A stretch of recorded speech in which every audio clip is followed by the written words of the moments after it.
గురుగారు, జాతకపరమైనటువంటి దోషాలను తొలగించుకునేందుకు ఎన్నో పరిహారాలను పాటిస్తూ ఉంటారు కదా. అయితే దైవారాధనతోటి జాతకపరమైన దోషాలను తొలగించుకోవచ్చా?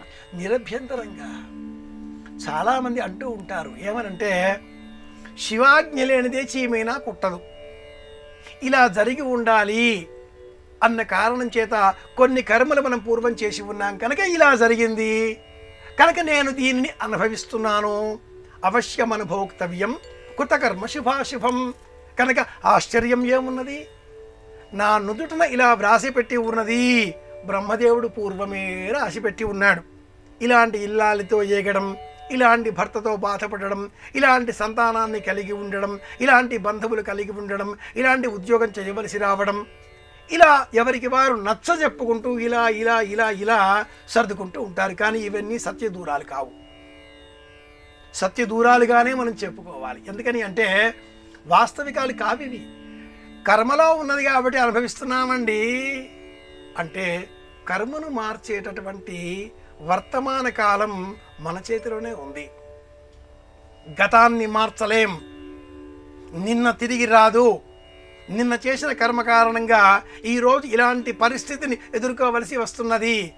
ఇప్పుడు మనం శుభకర్మలు ఆచరించినట్లయితే ఈ అనుభవించేటటువంటి కర్మలో ఉండే సాంద్రత, వ్యతిరేకత తగ్గుతుంది, సానుకూల దృక్పథం పెంచుకోవచ్చు, ఆగతము భవిష్యత్తు శుభసూచకంగా మార్చుకోవచ్చు.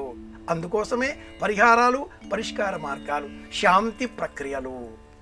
చేసిన కర్మ కారణంగా అవశ్యమన భోక్తవ్యం కృతకర్మ శుభాశుభం. చేసిన కర్మ కారణంగా దుఃఖపడే సందర్భంలో ప్రస్తుతం సాత్వికంగా, సానుకూలంగా, దేవతారాధనతో, దైవానుగ్రహం కోరి శుభకర్మలు ఆచరిస్తూ పుణ్యబలం పెంచుకున్నట్లయితే, పెరిగిన ఈ పుణ్యబలం కారణంగా అందరి మేలు మనం కోరుకున్నట్లయితే మన మేలు కోరుకునే వారి సంఖ్యను కూడా మనం పెంచుకుంటాం. కనుక భవిష్యత్తుగా మారబోతోంది.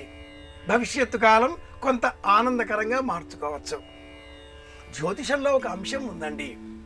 పరిశీలన చేసే సమయంలో మనకు ఏ విధమైన బాధ కలిగినా ఆ బాధను చూచి ఇలా ఎందుకైంది అంటూ మనలో మనం గుంజాటన పడే కంటే ఇలా జరిగింది, ఇది కారణమైంది, ఇందుకు ప్రత్యామ్నాయంగా ఇలా మనం వ్యవహరిస్తే భవిష్యత్తు ఆనందంగా ఉంటుంది అనేటటువంటి సిద్ధాంతం పేరిట మాత్రమే నవగ్రహాలు, నవధాన్యాలు, శాంతి ప్రక్రియలు, అంగుళీయకాలు, వస్త్రాభరణాలు, జపాలు, హోమాలు అన్నీ ఏర్పడినాయి.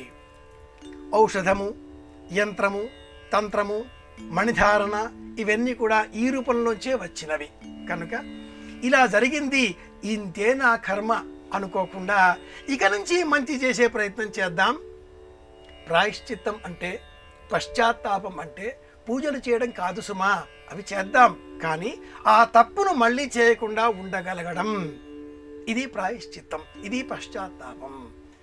ప్రతి మనిషి తెలిసి తెలియక తప్పులు చేస్తూనే ఉంటారు. ఇంగ్లీష్లో ఈ తప్పులను మనం ఎర్ అంటాం, E R R. And err is human right. మానవుడికి సహజ సిద్ధంగా ఉన్నటువంటి హక్కు తప్పు చేయడం అని ఒక ఇంగ్లీష్ కవి చెబుతాడు. కీట్స్ కవిత్వంలో కనిపించే వాక్కు. తప్పు చేయడం మానవ లక్షణం, కానీ ఆ తప్పుని పదే పదే చెయ్యడం దుర్మార్గ లక్షణం. తప్పు చేశాం అని తెలిసిన తర్వాత ఆ తప్పు మళ్ళీ చేయకుండా ఉండగలగడం నిజమైన మానవ లక్షణం, మానవతావాదాన్ని పెంచుకునే విధానం. మనం మానవులం కనుక మానవతావాదాన్ని పెంచుకుందాం, మానవులంగా ప్రవర్తిద్దాం, మనిషిగా మారదాం. ఇది ఈ వాక్కులో ఉండే అంతరార్థం. గురుగారు, అలాగైతే నవరత్నాలను ధరించడం వలన జాతకపరమైన దోషాలను తొలగించుకోవచ్చా? కొంతవరకు తొలగించుకోవచ్చు. కొంతవరకే అని ఎందుకన్నానంటే, జాతకపరమైన దోషాలు తొలగించుకునే నేపథ్యంలో అనేకులు ఈనాటి కాలంలో గ్రహాలకు సంబంధించిన ఉంగరాలు ధరిస్తున్నారు, నవరత్నాంగుళీకం ధరిస్తున్నారు, పెండెంట్గా మెడలో ధరిస్తున్నారు, కర్ణాభరణాలుగా కూడా ధరిస్తున్నారు, ముత్యాలు, పగడాలు, అలాగే వివిధ రత్నాలు. జాతకపరమైన దోషాలను తొలగించుకునే క్రమంలో రత్నధారణ కొంతవరకు మాత్రమే మేలు చేయగలుగుతుంది. నిజమైన మేలు మన సంకల్పంలో, మన ఆలోచన విధానంలో మార్పు తెచ్చేదిగా ఉండాలి.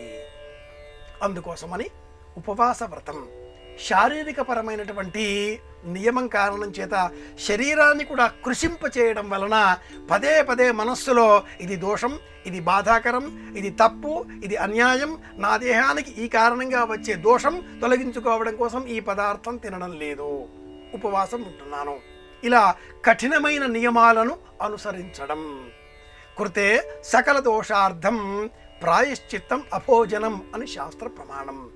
రత్నధారణ, ఆహార పదార్థాలలో నియమం చేర్చుకోవడం, వస్త్రాలను నియమబద్ధంగా ధరించడం, నిద్రాదులను నియమపూర్వకంగా కొనసాగించడం, జీవితాన్ని ఒక క్రమపద్ధతిగా మార్చుకుంటేనే నవగ్రహ అనుగ్రహం లభిస్తుంది. తద్వారా జాతకపరమైన దోషాలు నియంత్రణలోనికి వస్తాయి.